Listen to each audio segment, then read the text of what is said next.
منزل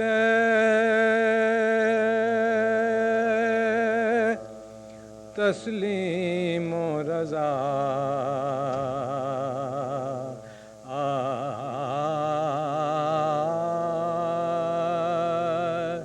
مشکل ہے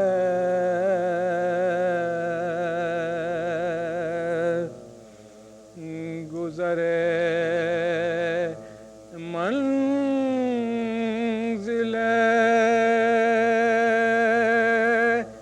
تسلیم و رضا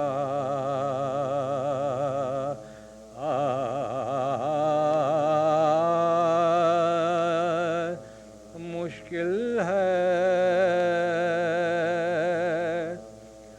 سہل ہے عشق بشر عشق خدا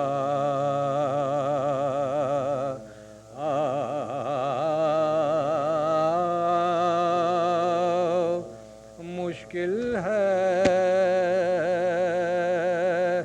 وعدہ آسان ہے وعدے کی وفا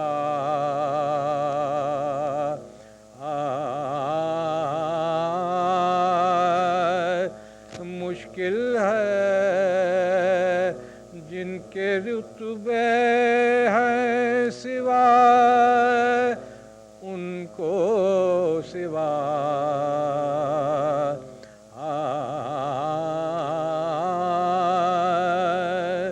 مشکل ہے یہ فقط امر ہوا فاطمہ کے جانی سے مشکلیں جتنی پڑی کاٹی سا آسانی سے گزرے منزل سلام اللهم صل على محمد وآل محمد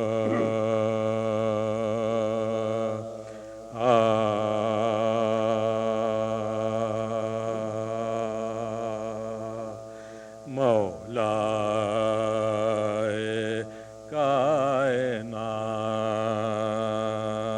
کائنات جناب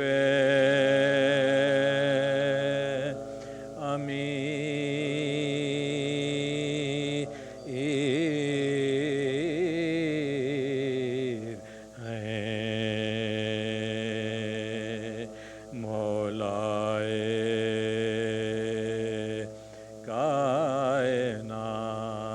کائنات جناب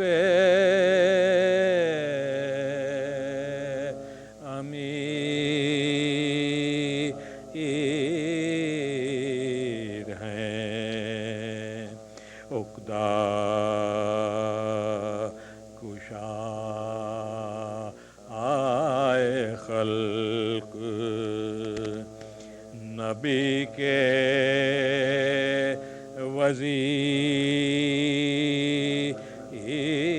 وزیر ہیں عباس تو علی سے بھی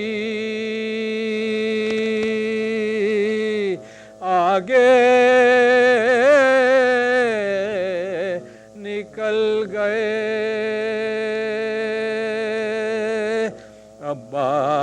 عباس تو علی سے بھی آگے نکل گئے بے دست ہو کے سب کے لیے دستگیر اے مولائے کائنات صلوات صلی اللہ محمد و آل محمد بار دیگر صلوات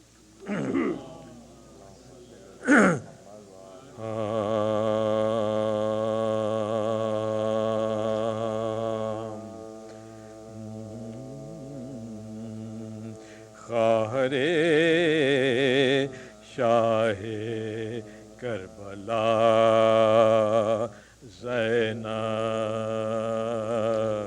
خواہر شاہ کربلا زینب خواہر شاہ کربلا دوسری تو ہے دوسری تو ہے فاطمہ زینب خواہر شاہ کربلا زینب خواہر شاہ کربلا بن چکے جب حسین کشتی دین بن چکے جب حسین کشتی تو بنی بڑھ کے بادباں زینب خواہر شاہ کربلا اب کہاں چھپ سکے گا قتل حسین اب کہاں چھپ سکے گا قتل حسین تو نے پردہ الٹ دیا زینب خواہر شاہ کربلا زینب خواہر شاہ کربلا بھائی نے کربلا کو فتح کیا بھائی نے کربلا کو فتح تو نے کوفہ الٹ دیا زینب خواہر شاہ کربلا زینب خواہر شاہ تیری ہمت نے تیرے قدموں پر تیری ہمت نے تیرے قدموں پر فرق باطل جھکا دیا زینب خواہر شاہ کربلا زینب خواہر شاہ ارے جکڑے ہاتھوں سے تو نے لاکھوں میں جکڑے ہاتھوں سے تو نے لاکھوں میں جکڑے ہاتھوں سے تو نے لاکھوں میں قصر شاہی ہلا دیا زینب خواہر شاہ کربلا بھائی بادشاہ جو بچ جاتا بھائی عباس سا جو بچ جا کون چھوتا تیری ردا کون چھوتا تیری ردا زینب خواہر شاہ کربلا زینب خواہر شاہ کربلا مختصر شرح کربلا یہ ہے مختصر شرح کربلا یہ ہے ابتدا بھائی انتہا ابتدا بھائی انتہا زینب خواہر شاہ کربلا زینب خواہر شاہ کربلا تو نہ رہتی جو شہ کے دوش بدوش تو نہ رہتی جو شہ کے دوش فتح ہوتی نہ کربلا زینب خواہر شاہ کربلا زینب دوسری تو ہے فاطمہ زینب خواہر شاہ کربلا زینب الشیطان اللعین الرجیم لا حول ولا قوة الا باللہ العلی العظیم بسم اللہ الرحمن الرحیم الحمد للہ ولی المؤمنین وارث الصادقین صریخ المستصرخین غیاث المستغیثین قاسم الجبارین مبیر الظالمین مدرک الحاربین الذي يؤمن الخائفين وينجي الصالحين ويرفع المستضعفين ويضع المستكبرين ويهلك ملوكا ويستخلف آخرين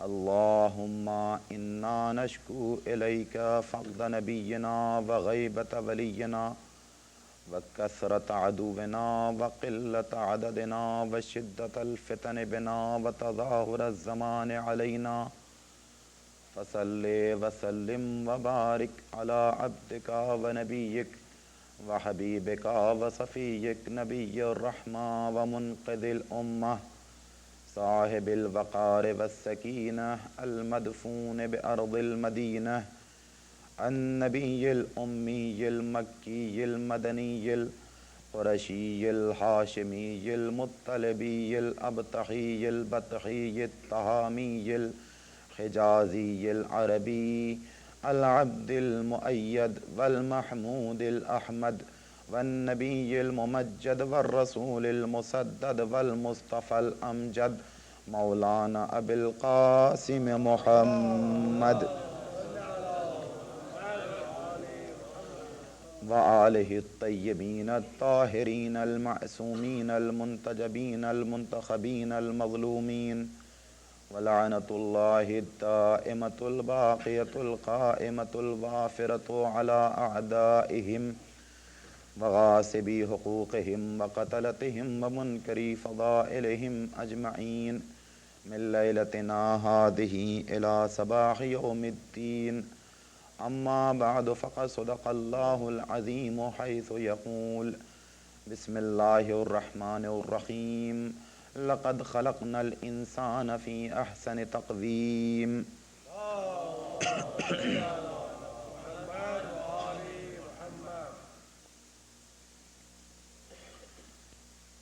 سورہ 3 قرآن کریم کے 30ویں پارے میں 8 چھوٹی چھوٹی آیتوں کا ایک مختصر سا سورہ ہے، اور اسی سورہ میں انسان کی عظمت اور بزرگی کا اعلان کیا جا رہا ہے۔ لقد خلقنا الانسان فی احسن تقویم، ہم نے انسان کو، آدم کی اولاد کو بہترین شکل و صورت کا مالک بنا کر پیدا کیا ہے۔ عزیزان محترم، آج اس آیہ کریمہ کے ذیل میں 7ویں مجلس کو خطاب کرنے جا رہا ہوں۔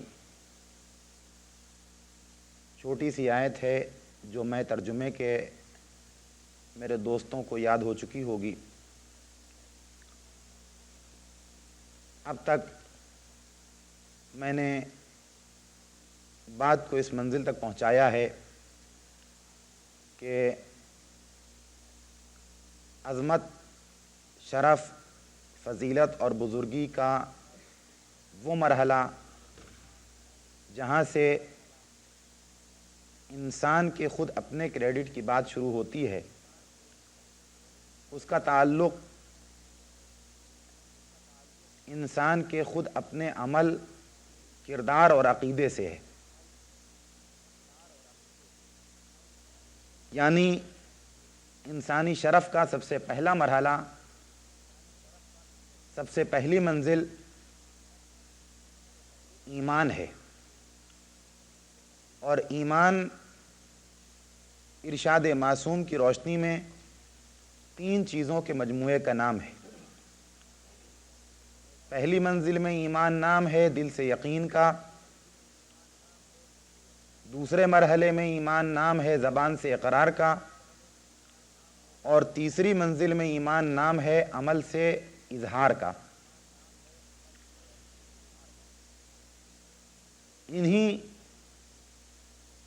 تینوں منزلوں میں الگ الگ گفتگو کرنا تھا۔ چنانچہ دل سے یقین کی بابت عقیدے کے مسئلے میں کل میں نے اپنے معروضات آپ کی خدمت میں پیش کیے، اور آج مجھے دوسرے جز سے گفتگو کرنا ہے، وہ ہے زبان سے اقرار، جس کی طرف پہلے دن میں نے اشارہ کیا تھا کہ انسان دل میں کیا لیے ہوئے ہے، اپنے دل میں کیا چھپائے ہوئے ہے، دل کی باتوں کا اظہار ہمیشہ زبان کے ذریعے ہوتا ہے۔ دل میں محبت ہے تو محبت کا اظہار ہونا چاہیے، دل میں نفرت ہے تو نفرت کا اظہار ہونا چاہیے، دل میں ایمان ہے تو ایمان کا اظہار ہونا چاہیے، دل میں کفر و نفاق ہیں تو کفر و نفاق کے بارے میں بھی پتہ چلنا چاہیے، دل میں حق کی الفت ہے تو حق کا اقرار ہونا چاہیے، دل میں باطل سے محبت ہے تو اگر آپ نے اسے بھی کچھ سمجھ کے اختیار کیا ہے تو اس کا بھی اظہار ہونا چاہیے۔ بہرحال دل کی باتوں کا زبان پہ آنا ضروری ہے، اس لیے کہ ہم جس معاشرے میں، جس سماج میں، جس اجتماع میں زندگی بسر کرتے ہیں، اس میں بغیر دل کی بات کا اظہار کیے ہوئے رہ ہی نہیں سکتے۔ خاص وقت تک، محدود زمانے تک، خاص مدت تک انسان اپنے دل کی باتوں کو چھپا سکتا ہے، لیکن کسی نہ کسی مرحلے اور کسی نہ کسی منزل میں پہنچ کے اس کا اظہار اور اس کا اقرار ضروری ہو جاتا ہے۔ اسلام ایمان کے 3 مرحلے بیان کرتا ہے۔ پہلا مرحلہ دل سے یقین، یعنی ایمان لاؤ اللہ کی ذات پر، ایمان لاؤ اس کی وحدانیت پر، ایمان لاؤ اس کے وجود پر، ایمان لاؤ اس کے دوسرے صفات پر، ایمان لاؤ صفات ثبوتیہ پر، ایمان لاؤ صفات سلبیہ پر، اور ایمان لاؤ اس کے انبیاء کی نبوت پر، ایمان لے آؤ اس کے انبیاء کے نائبین کی امامت اور عصمت پر، ایمان لے آؤ عقیدہ معاد پر، قیامت پر۔ یہ سارے کے سارے دل سے یقین کے مرحلے ہیں، لیکن اگر تم نے دل میں اس عقیدے کو جگہ دی ہے تو زبان سے اس کا اظہار بھی ضروری ہے، زبان سے اس کا اقرار بھی ضروری ہے، زبان پہ اس عقیدے کا اعلان بھی کرو، تاکہ اگر تم نے حق کے راستے کو کچھ سمجھ کے اختیار کیا ہے تو تمہارا یہ حق کا راستہ اختیار کرنا دوسرے کو بھی دعوت عمل بن جائے۔ لہذا دل کی بات کو دل میں نہ رہنے دو، البتہ مواقع معین کیے ہیں، کہیں پہ عام حالات میں اقرار ضروری ہے، لیکن بعض حالات بعض مواقع ایسے بھی آتے ہیں کہ جہاں پہ اسلام کہتا ہے کہ نہیں، دل کی بات کو دل میں چھپائے رہو۔ ہاں، جہاں تک یقین کی بات ہے، جہاں تک عقیدے کا سوال ہے، ایمان میں اور عقیدے میں کوئی فرق نہیں آنا چاہیے، لیکن زبان کے اقرار کے مواقع ہوا کرتی ہیں۔ اگر تمہاری جان کو، تمہارے مال کو، تمہاری آبرو کو کسی طرح کا خطرہ نہ ہو تو تم حق کا اعلان کرتے رہو، لیکن اگر تمہاری جان، مال اور آبرو خطرے میں پڑ جائے تو تمہیں یہ اختیار دیا جاتا ہے کہ تم اپنے عقیدے کو چھپاؤ اور زبان سے اس کا اظہار نہ کرو۔ اور عزیزان محترم، اسی کو دوسرے لفظوں میں کہا جائے تو یوں کہوں گا کہ جب عقیدے کا اظہار کیا جاتا ہے تو اس کو کلمہ شہادتین کہتے ہیں، اور جب عقیدے کو جان و مال و ناموس کے تحفظ کے نقطہ نظر سے چھپایا جاتا ہے تو اسی کو تقیہ کہا جاتا ہے۔ ایک صلوات پڑھیں پر محمد و آل محمد۔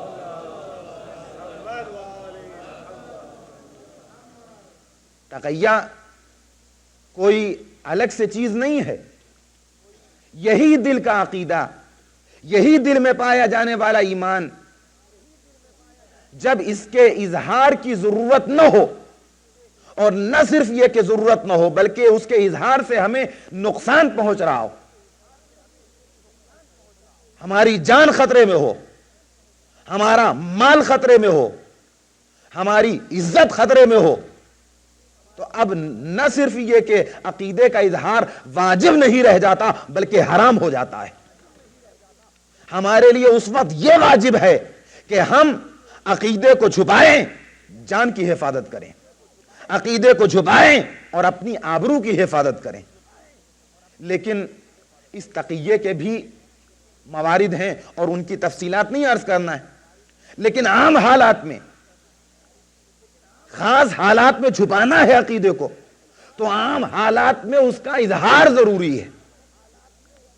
اب جب اظہار ضروری ہے تو سب سے پہلے کس چیز کا اعلان ہوگا؟ سب سے پہلے کس چیز کی گواہی ہوگی؟ سب سے پہلے کس چیز کا اقرار زبان پہ آنا چاہیے؟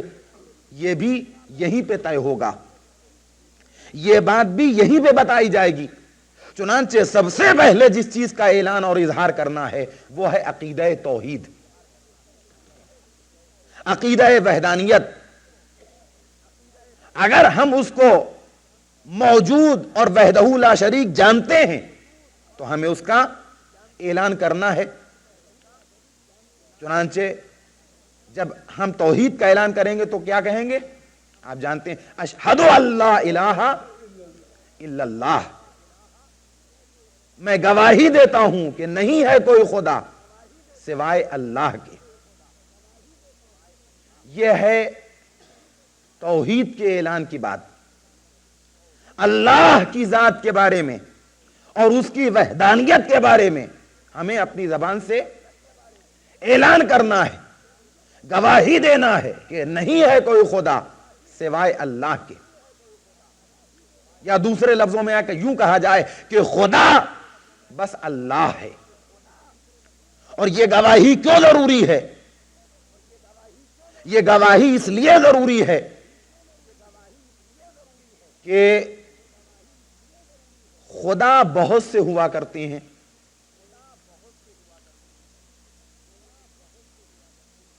پتھر کے بت کوئی انہیں بھی خدا مانتا ہے، دریا و سمندر کوئی انہیں بھی معبود کا درجہ دیتا ہے،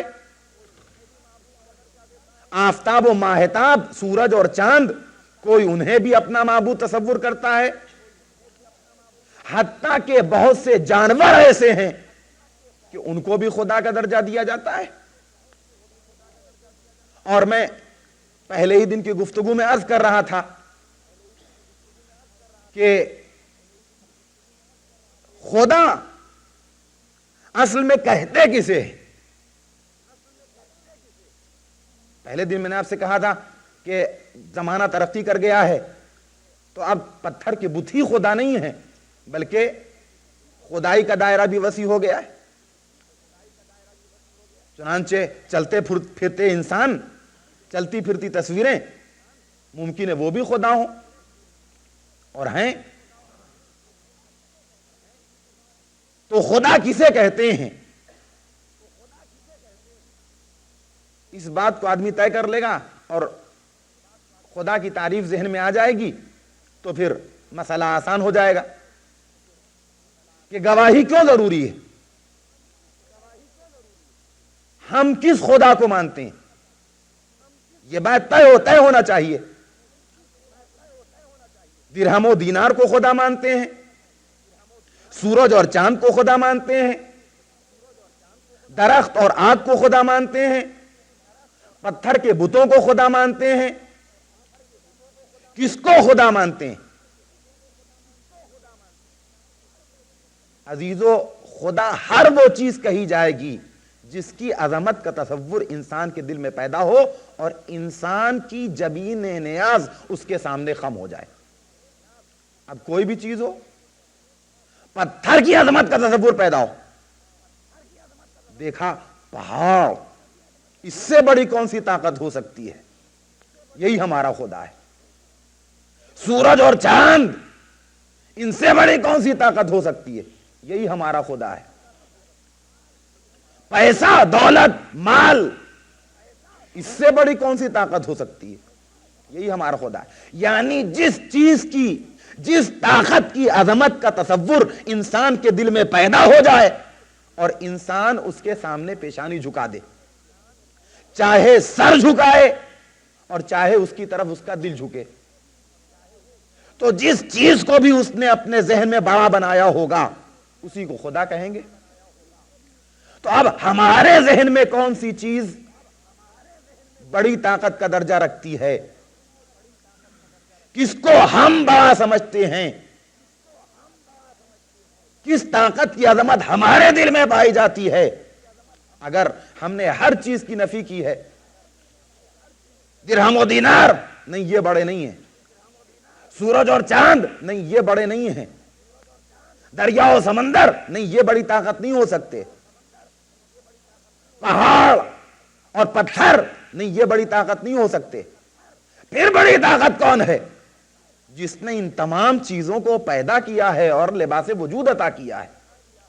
تو جب ہر چیز کی نفی کی ہے تو اس کا اظہار کیجئے، لا الہ الا اللہ، نہیں ہے کوئی خدا سوائے اللہ کے۔ یہ ہے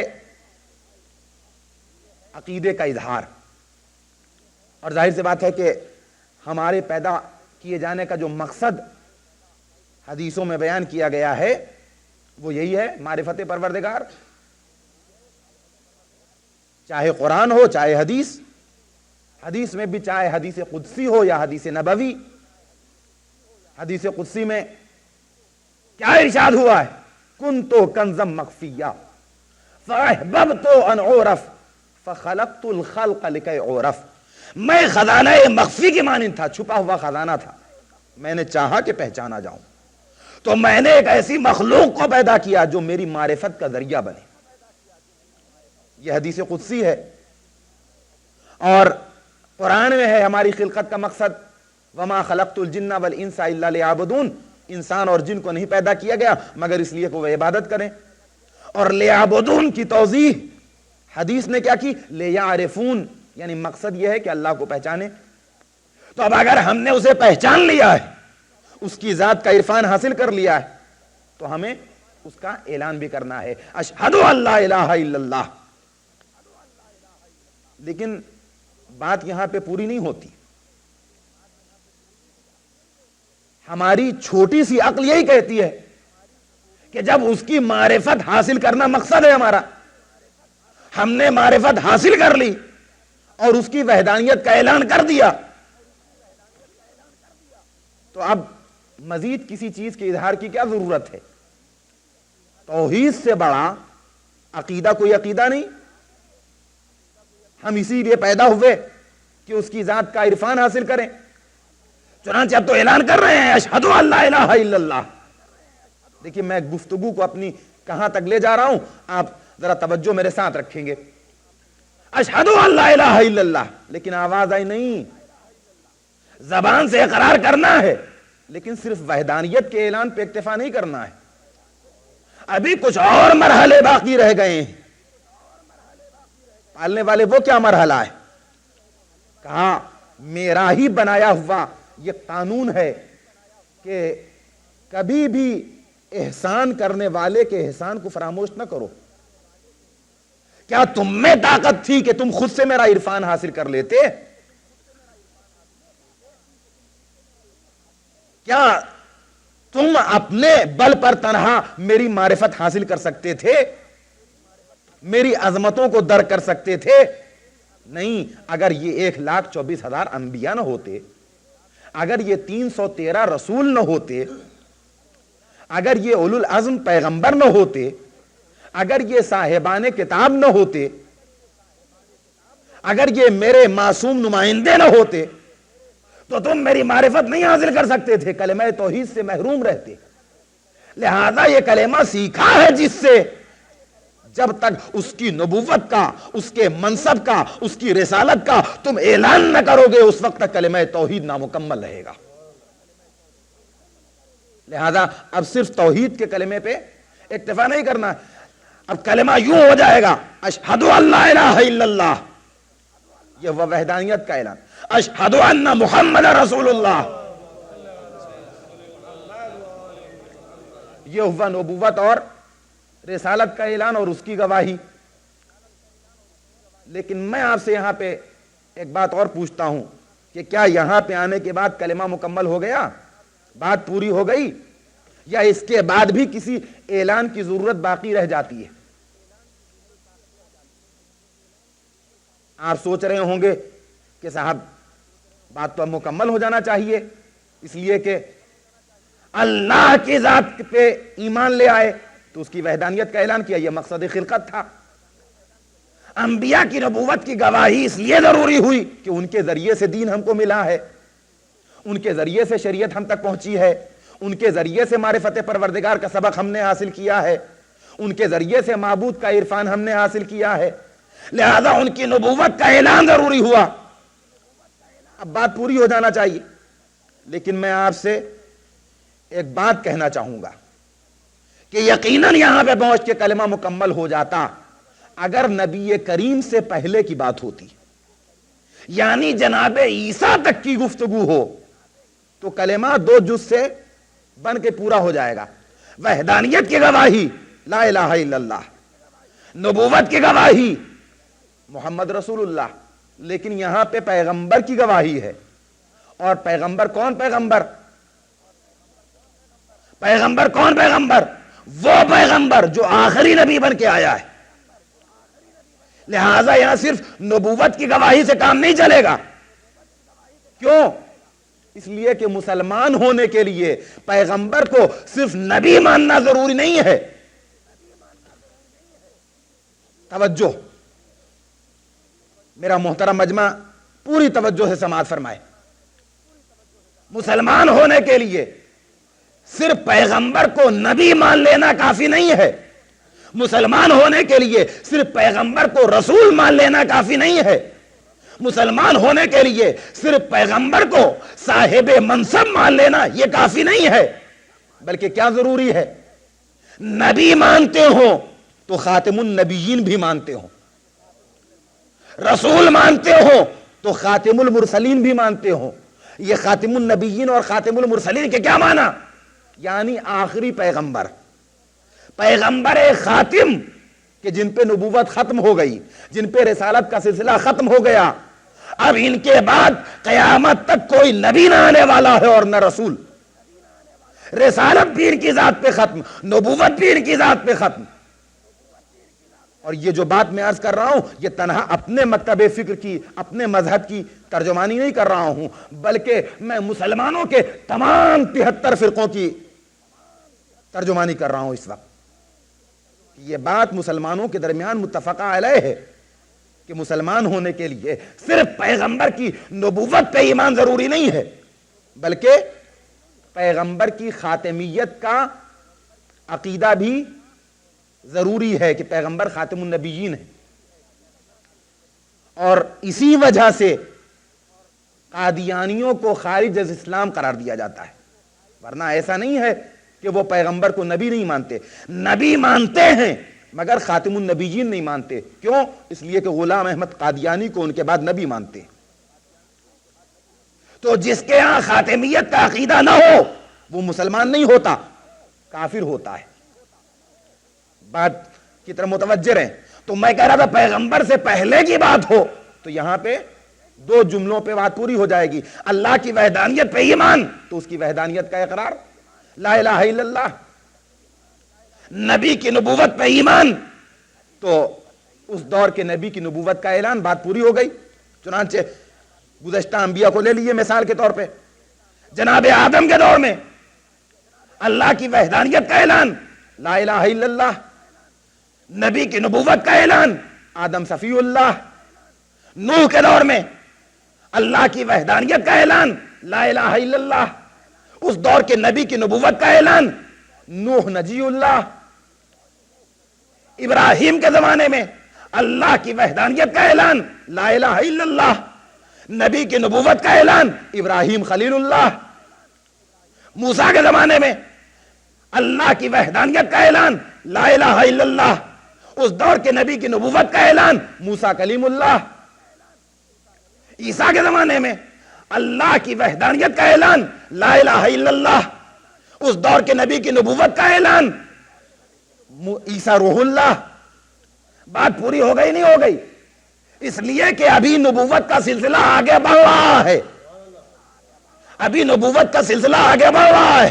چنانچہ جب پیغمبر آئے تو اب کلمہ یوں بنا، اللہ کی وحدانیت کا اعلان، لا الہ الا اللہ۔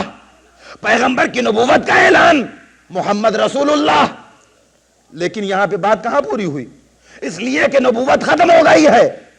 اب نبوت پہ عقیدے کے ساتھ ساتھ ایک اور عقیدہ ضروری ہو گیا، وہ ہے خاتمیت کا عقیدہ، وہ ہے خاتمیت کا عقیدہ۔ تو میں کہوں گا کہ جب خاتمیت کا عقیدہ ضروری ہے تو خاتمیت کا اعلان بھی کرو۔ خاتمیت کا عقیدہ ضروری ہے تو خاتمیت کا اعلان بھی کرو۔ پیغمبر خاتم المرسلین ہے، اس کا اعلان ہونا چاہیے یا نہیں ہونا چاہیے؟ میں نے مسلمانوں کے تمام فرقوں سے سوال کیا کہ تم اگر خاتمیت کا عقیدہ رکھتے ہو تو خاتمیت کا اعلان کیوں نہیں کرتے؟ کہا اعلان ہاں عقیدہ تو ضروری ہے، لیکن جب اعلان کی بات آئی تو عزیزو سب کے سب خاموش ہو گئے، کوئی فرقہ آگے نہیں بڑھا۔ ہاں ان تمام فرقوں میں صرف ایک اسلامی فرقہ تھا جو خم ٹھوک کے آگے بڑھا اور اس نے کہا کہ صاحب ہم پیغمبر کی نبوت کا بھی اعلان کرتے ہیں اور پیغمبر کی خاتمیت کا بھی اعلان کرتے ہیں۔ میں نے کہا تمہارا کلمہ کیا ہے؟ تمہارا کلمہ کیا ہے؟ کہا دیکھو اللہ کی وحدانیت کا اعلان، لا الہ الا اللہ۔ میں نے کہا اچھا پیغمبر کی نبوت کا اعلان؟ کہا محمد رسول اللہ۔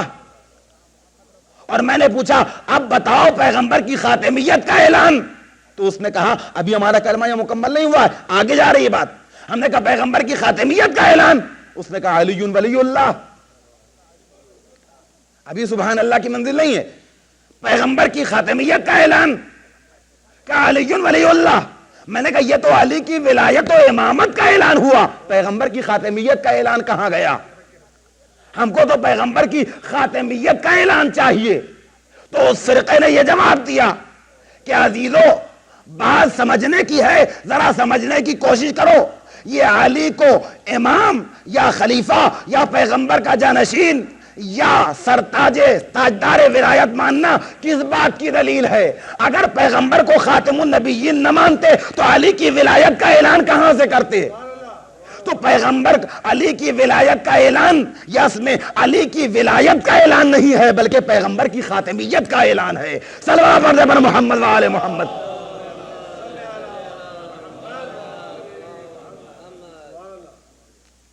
تو اب کلمہ یوں بنا کہ اللہ کی وحدانیت کا اعلان، لا الہ الا اللہ، نبی کی نبوت کا اعلان، محمد رسول اللہ، اور پھر تیسرے اعلان کی بھی ضرورت پیش آئی، یعنی ایک ایسا اعلان ہونا چاہیے جس کے ذریعے سے براہ راست یا دوسرے انگریزی میں کہوں کہ ڈائریکٹ یا انڈائریکٹ کسی بھی صورت سے خاتمیت کا اعلان ہونا چاہیے۔ اور دوسری دلیل کیا ہے؟ میں آپ سے پوچھوں گا کہ نبوت کی دلیل کیا تھی؟ کیوں اعلان نبوت ضروری ہے؟ اقرار اور شہادت نبوت کی اس لیے ضروری تھی نا کہ احسان کرنے والے کو کے احسان کو بھولنا نہیں چاہیے۔ جو شخص کسی کے احسان کو بھلا دیتا ہے اس کو محسن کش کہتے ہیں، احسان فراموش کہتے ہیں، اور قانون قدرت یہ ہے کہ اس سے بڑا کوئی احسان نہیں کہ تم کو دین مل جائے، اس سے بڑا کوئی احسان نہیں کہ تم کو اللہ کی معرفت کسی سے مل جائے، اس سے بڑا کوئی احسان نہیں کہ تم کو مذہب کی باتیں کسی سے معلوم ہو جائیں، اس سے بڑا کوئی احسان نہیں کہ کسی سے تم کو ہدایت اور رہنمائی مل جائے۔ تو عزیزو، جب احسان ہی کی بات ہے تو پھر نبوت پہ بات پہنچ کے تمام نہیں ہوگی۔ جب اس کا احسان ماننا ہے اور احسان کو مان کے اعلان کرنا ہے جس کے ذریعے سے دین ملا ہے، تو پھر اس کے بھی احسان کو ماننا پڑے گا جس کے ذریعے سے دین بچا ہے۔ ایک صلوات علی محمد وآل محمد۔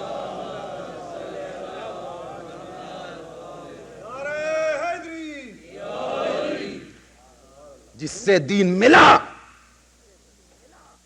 اس کے بھی احسان کو تسلیم کرنا ہے، اور جس نے دین کو بچایا، جس نے دین کی حفاظت کی، کیا یہ کوئی معمولی احسان ہے؟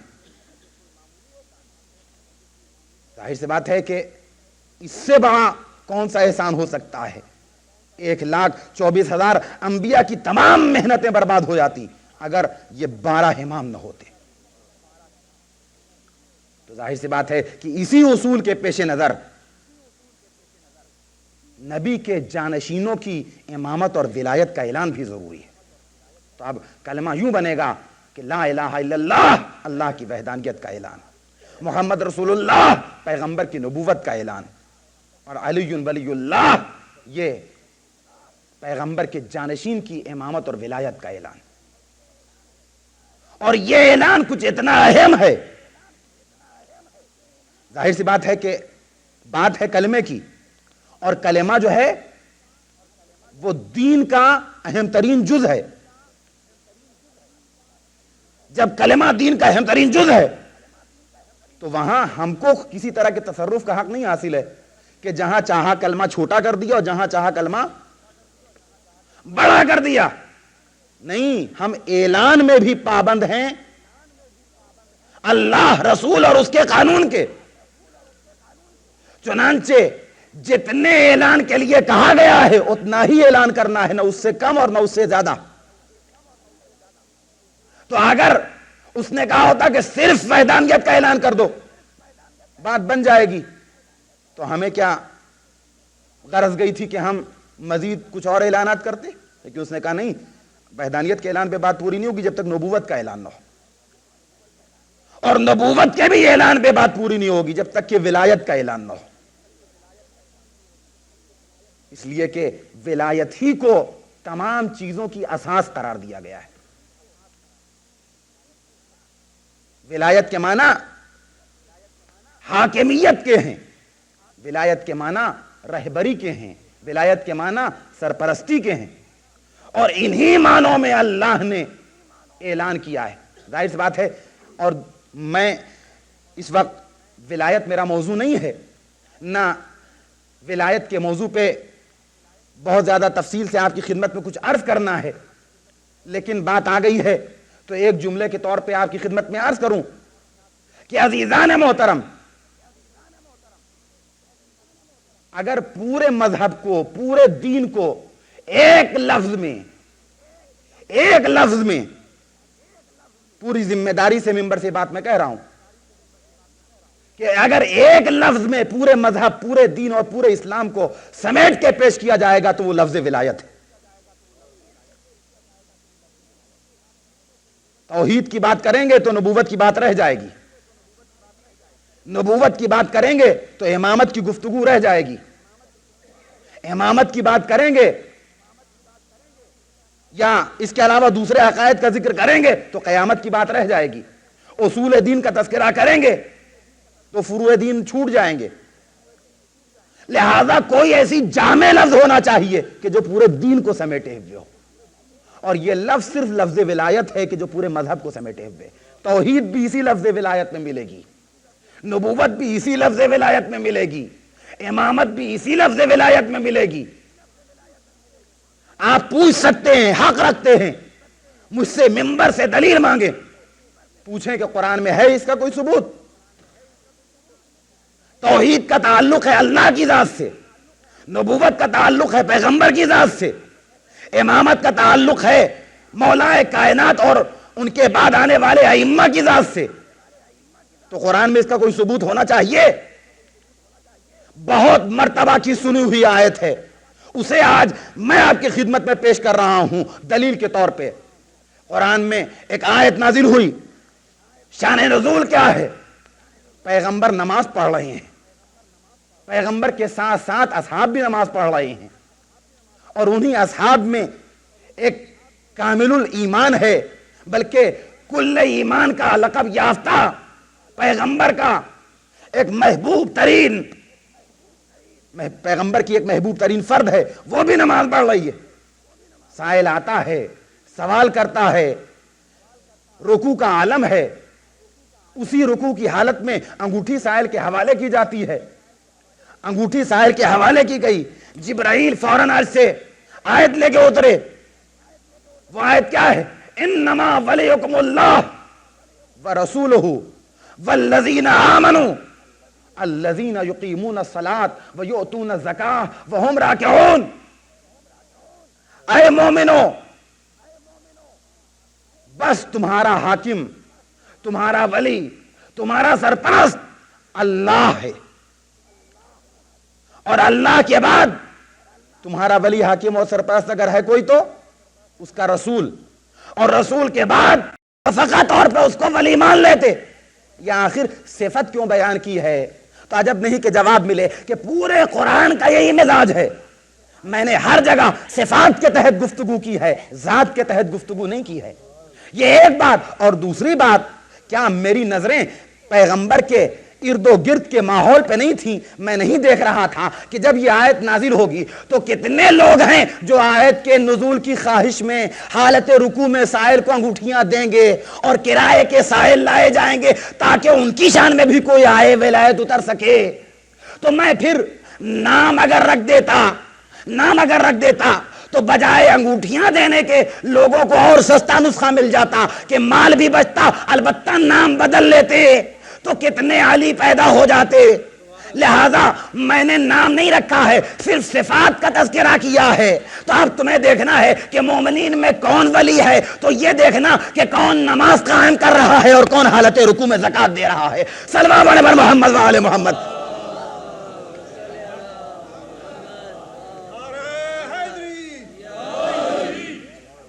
اب آپ دیکھیے، ایک لفظ ولی ہے مگر سب کے لیے استعمال کی گئی۔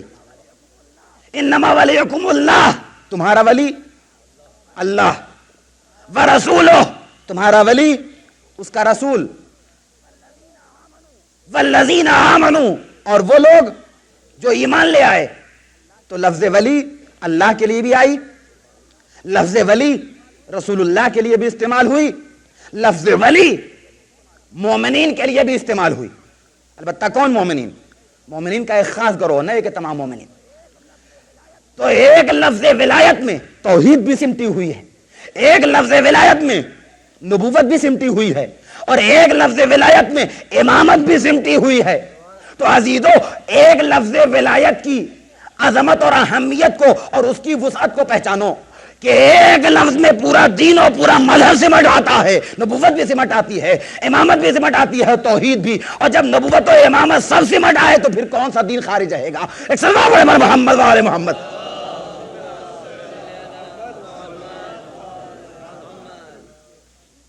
اسی لیے بات صرف توحید کے اعلان پہ مکمل نہیں ہوتی، بات صرف کلمہ شہادتین پہ پوری نہیں ہوتی، بلکہ ولایت کا اعلان بھی ضروری ہے۔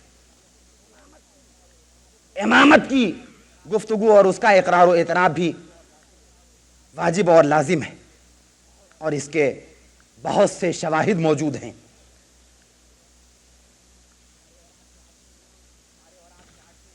ہمارے اور آپ کے 8ویں امام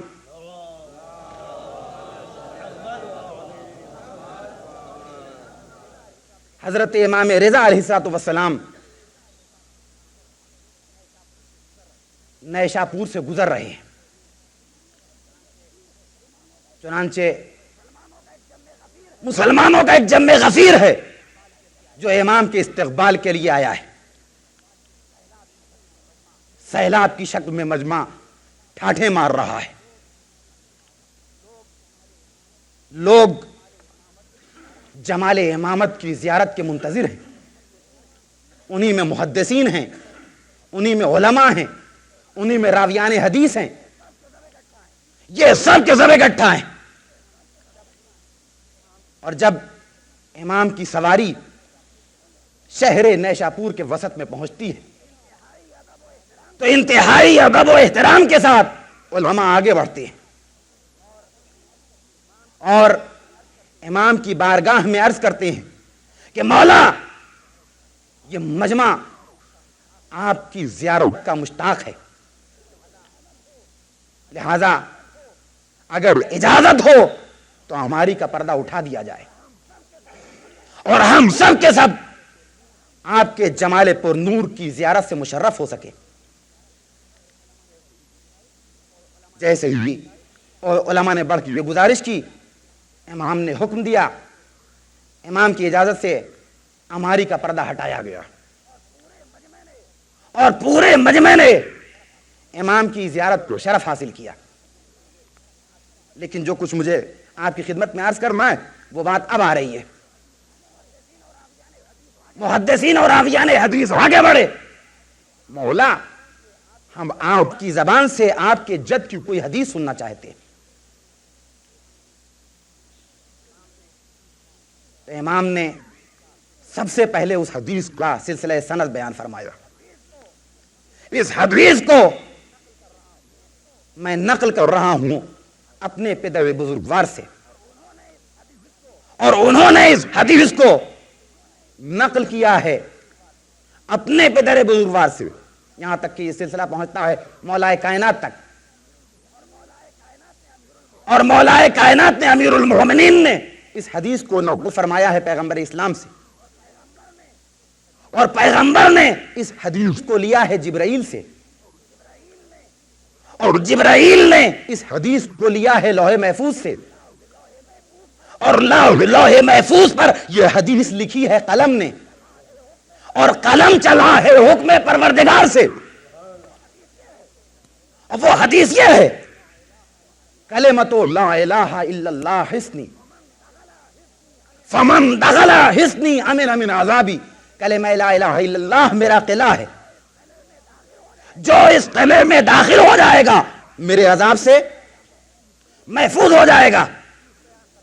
امام نے حدیث بیان فرمائی، محدثین نے اس حدیث کو سونے کے پانی سے قلم بند کیا، ہماری کا پردہ گرا، امام کی سواری آگے بڑھ گئی۔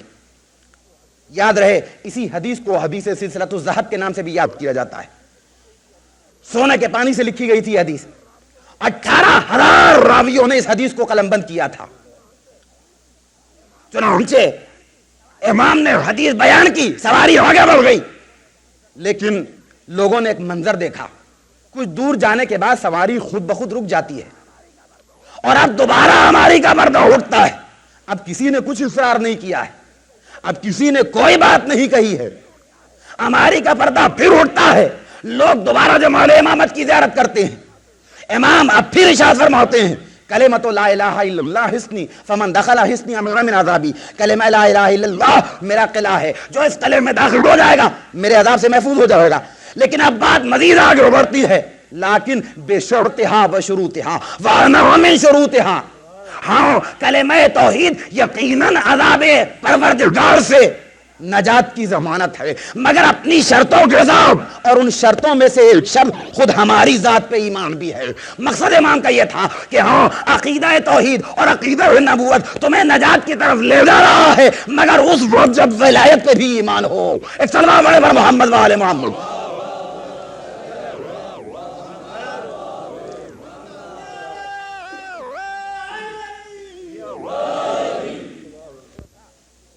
میں نے عرض کیا تھا کہ ولایت میرا موضوع نہیں ہے، لیکن درمیان میں گفتگو آئی ہے تو میں اسے آپ کی خدمت میں عرض کرتا چلوں، اور مزید وضاحت اور توضیح کے ساتھ اس میں بیان ہونا چاہیے، اس لیے کہ یہ لفظ ہمارے معاشرے میں، ہمارے سماج میں، ہندوستان سے لے کے امریکہ تک اور امریکہ سے لے کے افریقہ تک جہاں کہیں بھی ہمارے سماج کے لوگ موجود ہیں اچھی طرح سے اس لفظ سے کان آشنا ہیں اور سب مانوس ہیں اس لفظ سے، لیکن اس لفظ کے مطالب، مفاہیم، اس کی شرطیں بہت کم لوگ ہیں کہ جو ان سے واقف ہیں، لہذا ہمیں اچھی طرح سے اس لفظ سے واقف ہونا چاہیے۔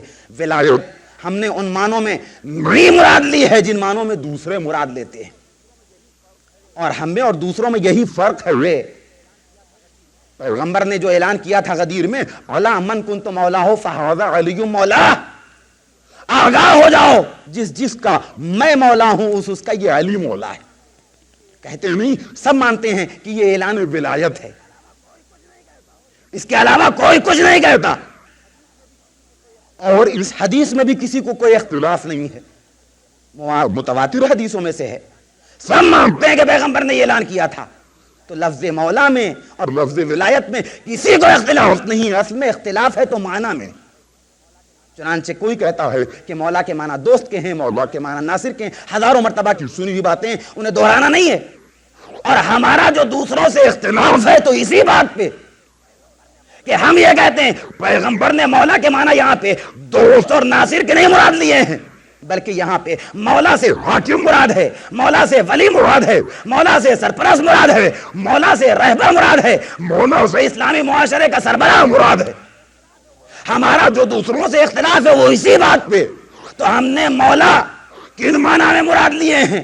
حاکم کے معنی میں، ولی کے معنی میں، سربراہ کے معنی میں، امام کے معنی میں، پیشوا کے معنی میں، رہبر کے معنی میں، اور جب ان معنی میں مولا مراد لیے ہیں تو لفظ ولایت کی معنویت اس وقت پوری ہوگی جب مولا مانا جائے اور مولا کی اطاعت کی جائے۔ ایک صلوات محمد و آل محمد۔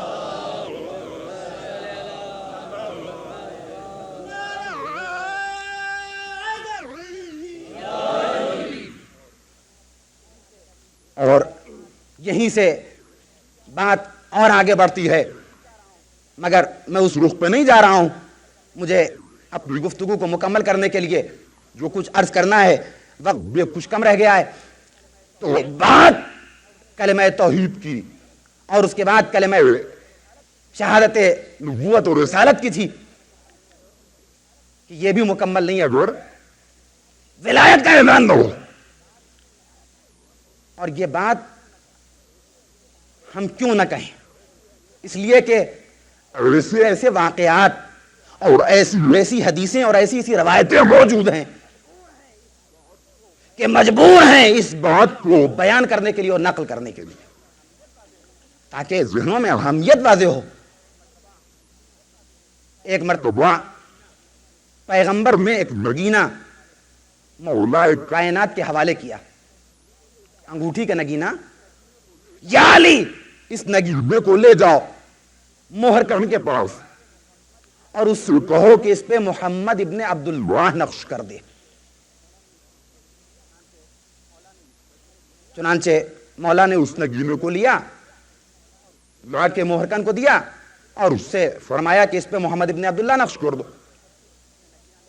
چنانچہ اس نے نگینہ لے کے رکھ لیا اور پھر کوئی وقت معین کی ہو کہ فلاں وقت پہ فلاں روز یہ نگینہ واپس لے بھیجیے گا۔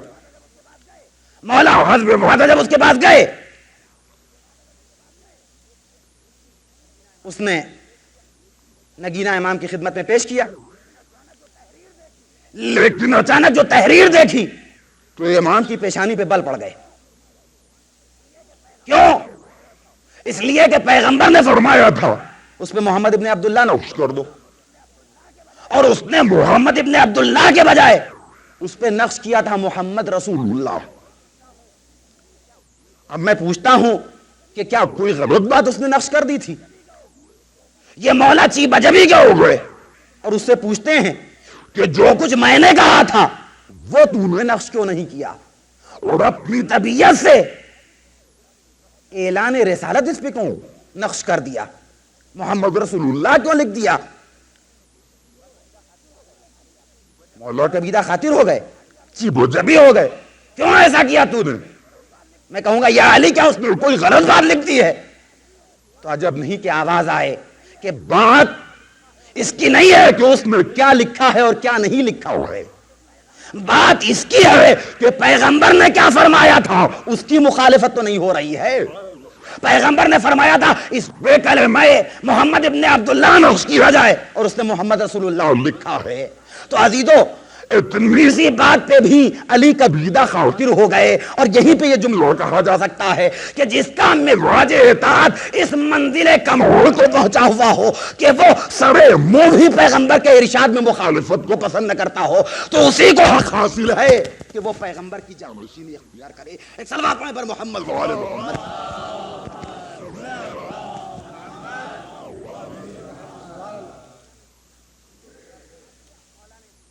پیغمبر مولا نے اس سے سوال کیا اور اس نے جواب کیا دیا؟ اس نے کہا یا علی ٹھیک ہے میں نے اس پہ محمد رسول اللہ نقش کر دیا، جو کچھ آپ نے فرمایا تھا اس کی مخالفت ہوئی، لیکن اس نگینے کو لے جائیے آن حضرت کی خدمت میں، اگر آن حضرت کو کوئی اعتراض ہوگا تو میں اس کا نقش تبدیل کر دوں گا.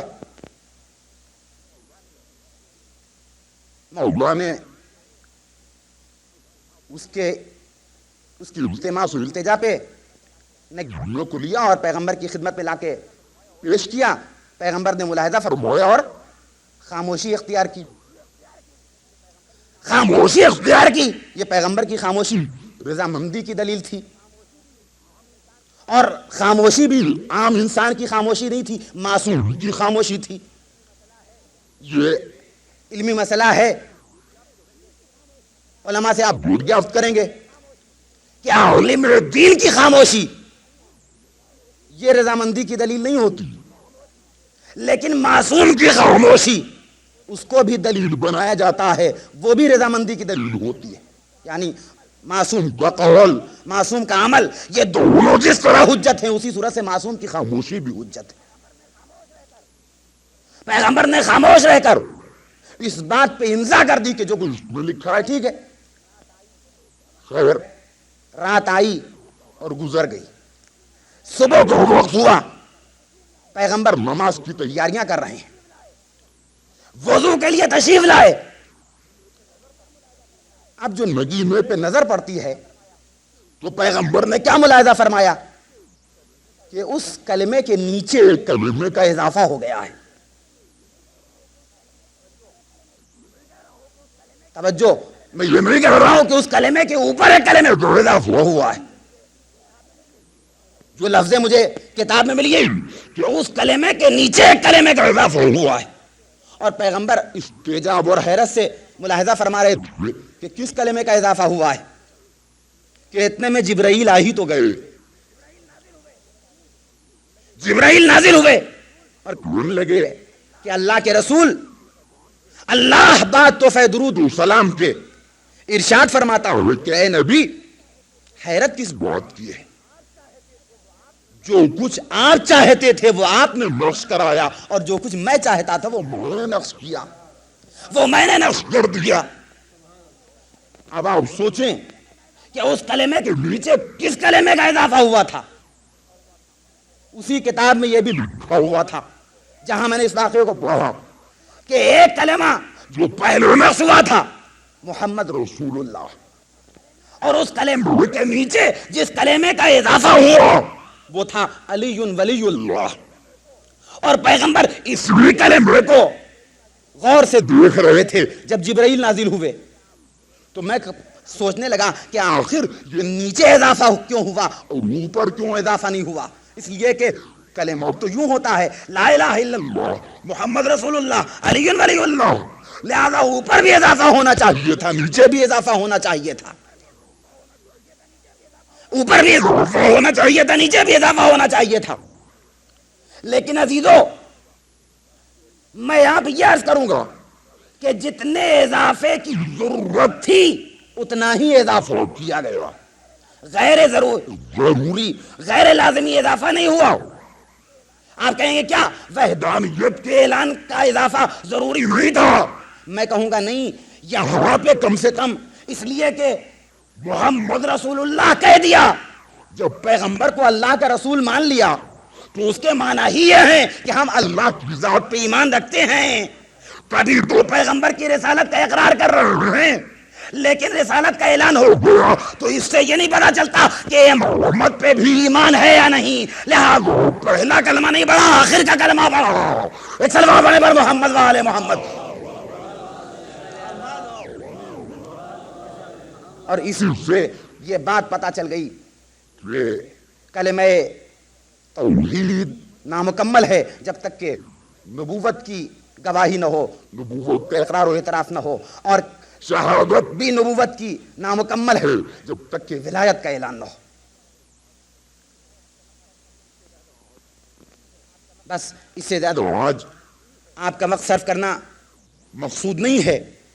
2 دنوں سے مجلس مزید طولانی ہو جاتی ہے، اس لیے کہ آپ دیکھ رہے ہیں کہ دوہرے پروگراموں پہ اضافہ ہو گیا ہے. پہلے انگریزی میں تقریر ہوتی ہے اور اس کے بعد پھر آپ اردو میں یہاں مجلس سماعت فرماتے ہیں اور فارسی کا پروگرام بھی ہوتا ہے. بہرحال میں اپنی گفتگو مکمل کرنا چاہتا ہوں. ایمان اس میں 3 مرحلے سے گزرنے کا نام ہے: دل سے یقین، زبان سے اقرار اور عمل سے اظہار. جب تک یہ تینوں مرحلے مکمل نہ ہوں گے اس وقت تک ایمان کی تعریف بھی مکمل نہ ہوگی. تو ایک سچا مومن، ایک سچا دوست اہل بیت، اس کی یہ ذمہ داری ہے کہ ایمان کے ان 3 اجزاء میں سے کسی ایک جز کو بھی ہاتھ سے نہ جانے دے. اور اس کے لیے پوری تاریخ میں بڑا اہتمام کیا گیا ہے.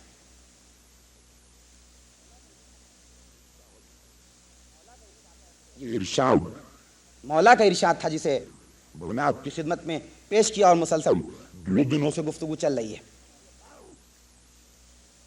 اور یہ بات کچھ اتنی اہم تھی کہ اس کی نشر و اشاعت اور ترویج و تبلیغ کے لیے قربانیاں بھی دی گئی ہیں. سب سے بڑی قربانی ان قربانیوں میں کربلا کی قربانی. آج محرم کی 7ویں تاریخ ہے. آج یہ تاریخ خاص طور پہ کربلا والوں کے مسائل کی یاد دلاتی ہے.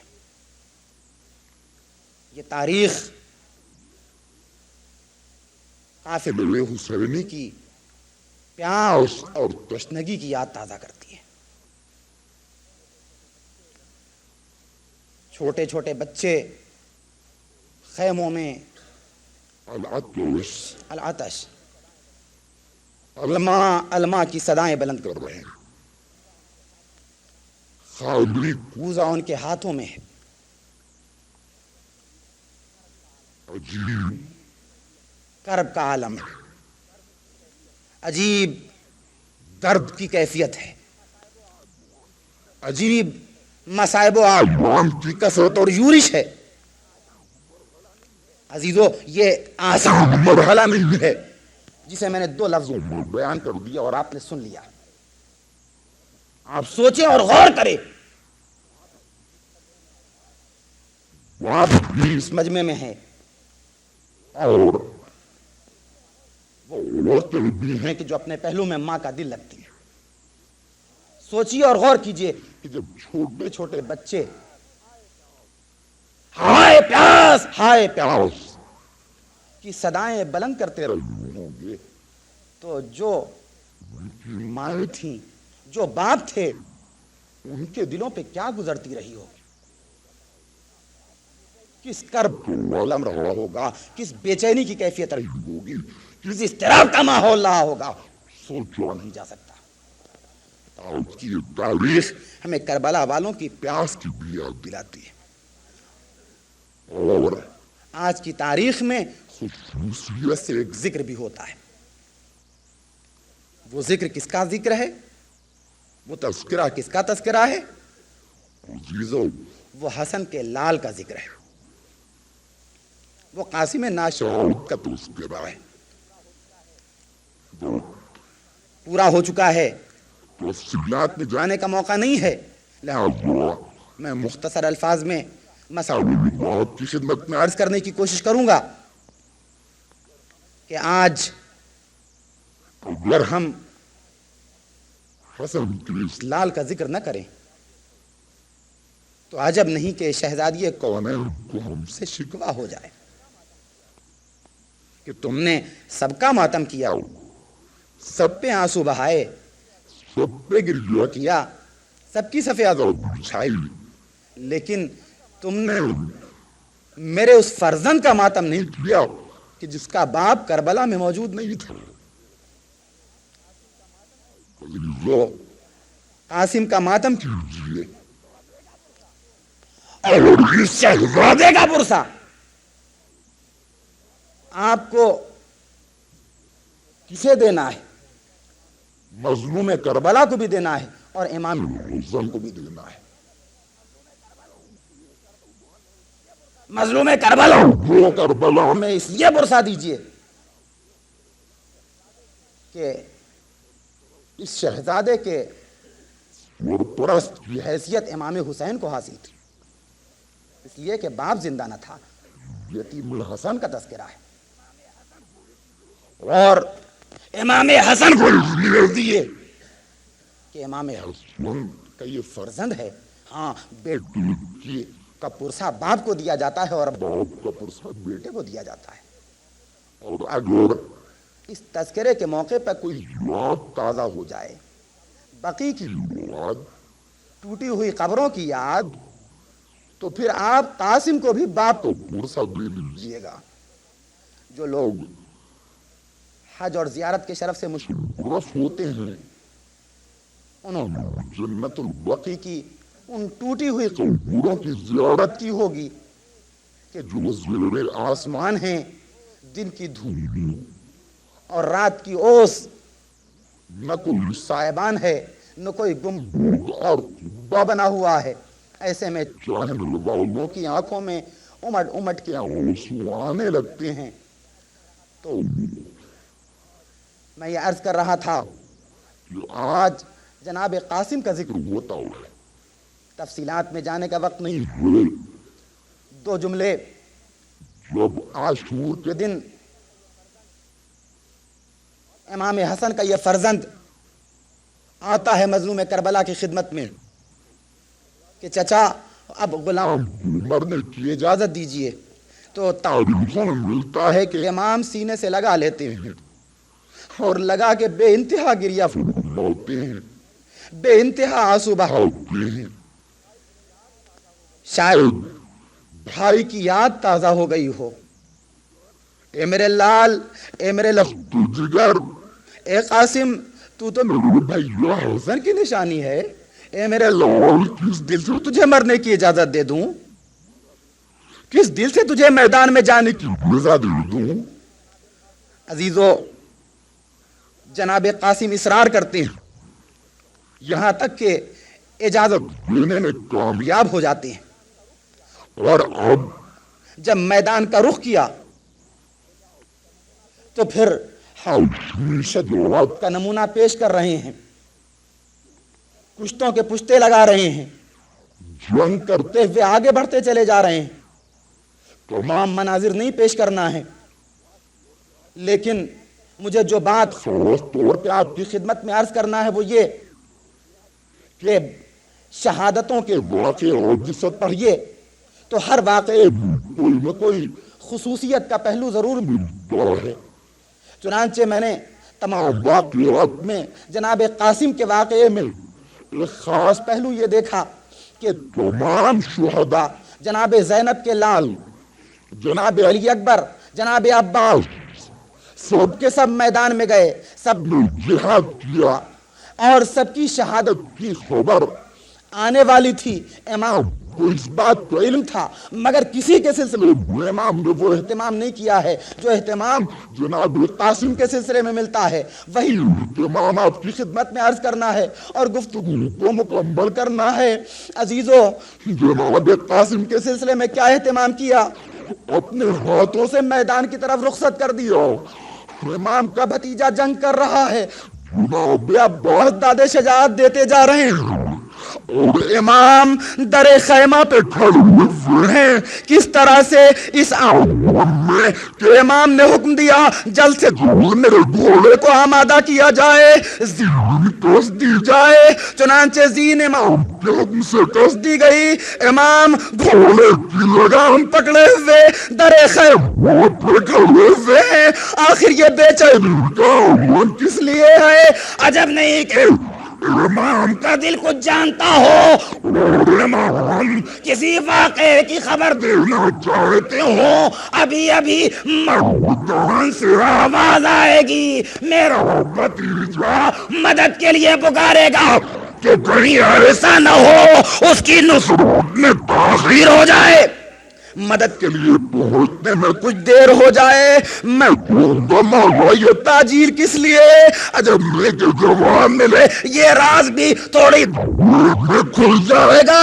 عزیز و امام منتظر تھے کہ اتنے میں ایک سلام فضائے کربلا میں گونجا، اے میرے چچا میرا آخری سلام قبول کیجئے، اور آواز بھی آئی، یا اے چچا مدد، اے چچا مدد۔ جیسے آواز امام کے کانوں سے ٹکرائی، تاریخ میں فقرہ ملا کہ امام نے بپھرے ہوئے شیر کی مانند میدان کا رخ کیا اور بہت تیزی سے کو جناب قاسم تک پہنچانا چاہا، لیکن جب کربلا کے میدان میں پہنچے تو جب منظر تھا چاروں طرف اور اسقیا کا اور بیچ میں جناب قاسم اور فضائے کربلا میں آواز آئے چچا، چچا عزیزو، کربلا کی فضا سے ہٹا، چچا بھتیجے کے پہنچا، امام کی زبان پہ میں اپنی زبان سے کچھ نہ کہوں، آپ سمجھنا چاہیے گا تو سمجھ لیجیے گا۔ بس ایک ہی جملہ کہا تھا جو نے کہا، وہ جملہ کیا تھا؟ بیٹا، اے میرے لال قاسم، حسین کو شرمندگی ہے، چچا کو بلایا مگر مدد نہ کر سکا۔ یہ شرمندگی کا اظہار یہ تھا۔ یا انا للہ وَإِنَّا راجعون رضم تسليما لأمره سيعلم الدين والمنقلبين ينقلبون إلى بحق الزهراء وأبيها وبعله وأبيها۔ پالنے والے تجھے محمد وعلى محمد کا جملہ مومن مومنات کو عمل صالح وفیقت فرما، پالنے والے جو حج زیارات میں حج زیارات سے مشرف فرما، پالنے والے جو مبتلا امراض ہیں ان کو شفا اور طول عمر محمد فرما، پالنے والے جو مقروض ہیں ان کے قرضوں کو ادا فرما، پالنے والے ہماری آزاداری مشرف قبولیت مرحمت فرما، پالنے والے ہماری تعزیت ہمارے امام کی بارگاہ میں پہنچا دے، پالنے والے ہمارے امام زمانہ کی ظہور میں تعجیل فرما، آمین یا رب العالمین بحق محمد وعلیہ السلام۔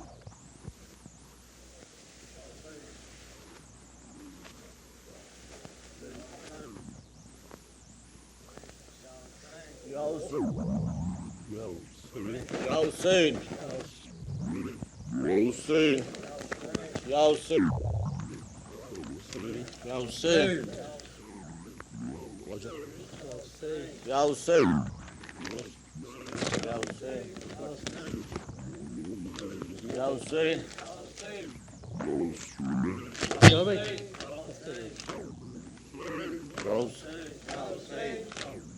شباب کربلا شباب کربلا قاسم شباب کربلا قاسم شباب کربلا قاسم شباب کربلا قاسم شباب کربلا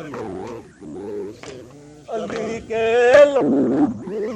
سرور اعظم مصطفیٰ قاسم علی کے لاڈلے سرور اعظم مصطفیٰ قاسم سکون دل حسن فاطمہ کے